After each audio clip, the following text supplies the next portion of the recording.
Ever wonder what's actually going on inside one of those giant AI models we use every day? It's not just a magic black box, you know. It's this incredibly complex network where information has to flow perfectly through hundreds and hundreds of layers. Well, today, we're going to pop the hood and look at a really fundamental breakthrough in how that information travels. It's a change that makes AI not just a little more powerful, but a whole lot more stable. Okay, so let's get right into it. This slide lays out the three key designs at the heart of our story. On the far left, you've got the basic, standard connection, the old reliable that's been around for years. In the middle, there's this supercharged version, an attempt to really crank up the performance. And then on the right, that's the smart, stable solution that we're here to talk about. So to really appreciate the breakthrough, you first have to understand the problem they were trying to solve.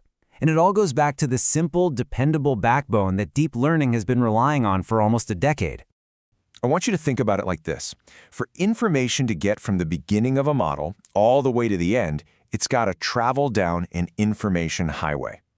The standard design we've been using, called a residual connection, is kind of like a single, very reliable lane. Its whole job is to let the signal cruise through all those layers without getting lost or garbled along the way. Now, the secret sauce that makes this highway so reliable is something called identity mapping. Basically, it's a golden rule that guarantees the signal's energy is conserved as it travels. It's the critical safety feature that has kept these massive models stable and actually trainable for all these years. But you know how it is in AI, right? Good enough is never good enough. We always want more performance. So a bunch of researchers came up with this really ambitious idea to widen the highway, and they called it hyper-connections. The concept was pretty straightforward. Let's go from that single, reliable lane to a full-blown, multi-lane superhighway. Instead of just one stream of information, these hyperconnections, or HC, created a bunch of parallel streams, with these complex, learnable interchanges to manage all the traffic. The goal was simple, right? More lanes means more information can get through, and that should mean better performance. And at first, wow, it really looked promising.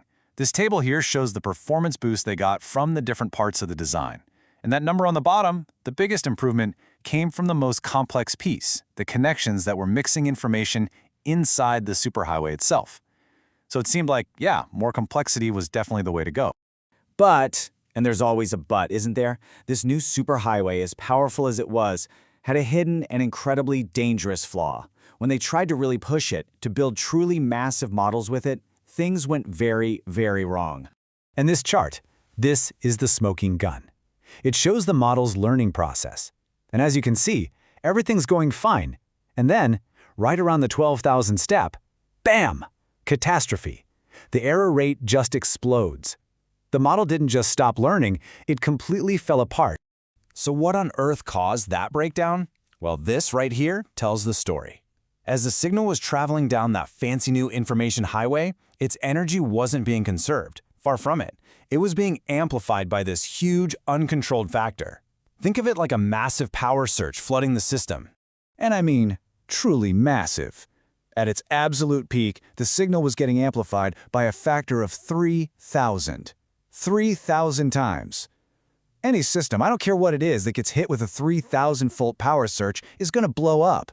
And that's exactly what was happening inside the AI. The problem, it turned out, was fundamental. In their quest for more performance, the designers of hyperconnections had tossed out that critical safety feature we talked about, that identity mapping. And without that guarantee that the signal's energy would be conserved, the superhighway was basically designed to fail at scale. Okay, so how do you fix a flawed superhighway? Well, the researchers realized the answer wasn't to just tear it down and go back to a single lane. The answer was to make the superhighway smarter. And this is where Manifold-Constrained Hyper-Connections, or MHC, enters the picture.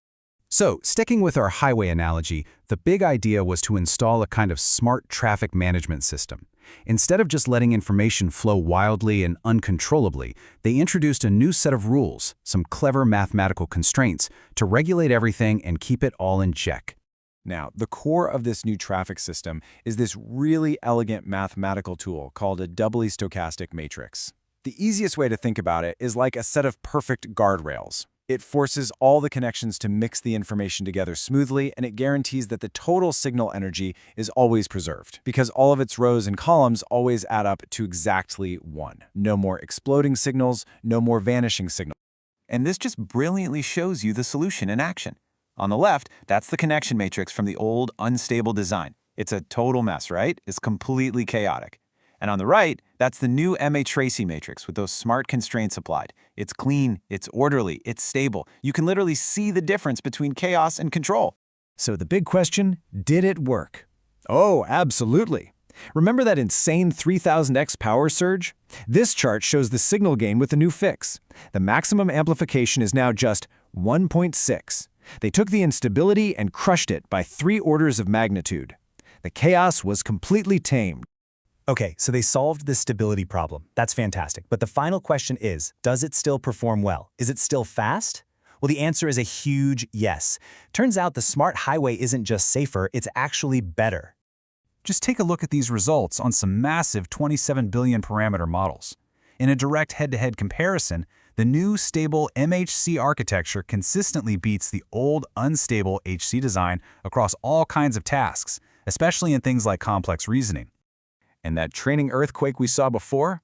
It's completely gone. This is the new training curve. It's smooth, it's stable, it's predictable, and it leads to a better final result, all without any of the drama. But honestly, this chart here might be the most important one of all. It shows that the performance advantage actually holds up as the models get bigger and bigger and bigger.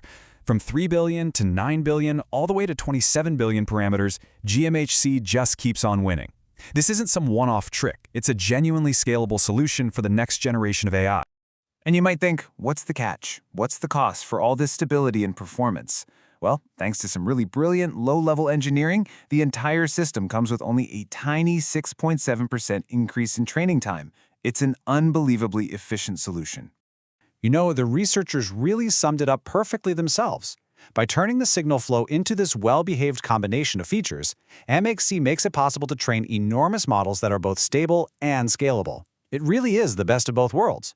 And it just leaves you with this really fascinating thought, doesn't it? Sometimes the biggest leaps forward don't come from just piling on more complexity, but from finding the simple, elegant rules you need to manage it. If one simple mathematical guardrail can unlock this much potential, what other fundamental principles of AI are just sitting there waiting for us to discover?